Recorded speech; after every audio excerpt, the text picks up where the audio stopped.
Урматтуу президенттин Сооронбай Шариповичке кайрылам.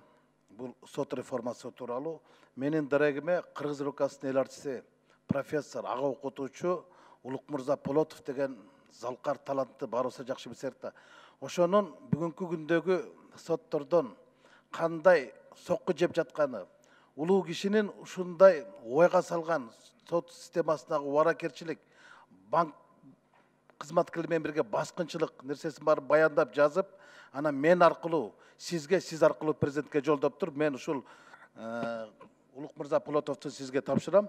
Ишенем, сиз президентке тапшырасыз деп. Эми мен талапкерлерге суроо берейинчи. Кыргыз Республикасынын конституциясы бар. Ошол конституциянын 72-чи беренесинде мындай деп жазылат. Жогорку кеңештин депутаты депутаттык ишмердигине байланыштуу айткан ой пикирлерине же жогорку кеңештин добуш берүү жыйынтыктары үчүн куугунтукка алынышы мүмкүн эмес дейт. Ушул конституциядагы берене иштеш керекпи? İşteş gerek. İşteş керек.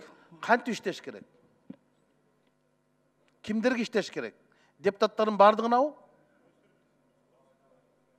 Бардык жарандарга бирдей иштеш керек. Мага келгенде иштебей калбадыбы? Мен жогорку кеңеште сүйлөгөн сөзүм үчүн мени соттоп салбадыңарбы? Мен 2 жыл соттошуп, кече 6-июнда анан кийин айтпады, "Ой, бул конституциялык мыйзам турбайбы, сизге туура эмес чечим чыгарган турбайбы" деп.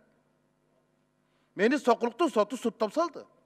Ой, мен жогорку кеңештин сүйлөгөн сөзүмө, ой пикириме жооп бербейм деп конституцияны көргөзсөм, Кыргыз Республикасынын жогорку кеңештин депутаттын статусу жөнүндө конституциялык мыйзамды көргөзсөм дагы соттор сокподубу мени.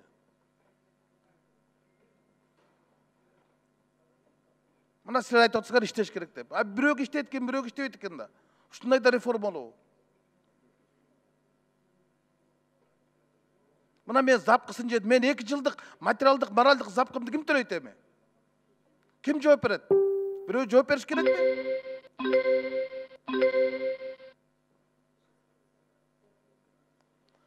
Мен сиздерге ийгилик кылам, мына ушундайларга жол бербеңиздер.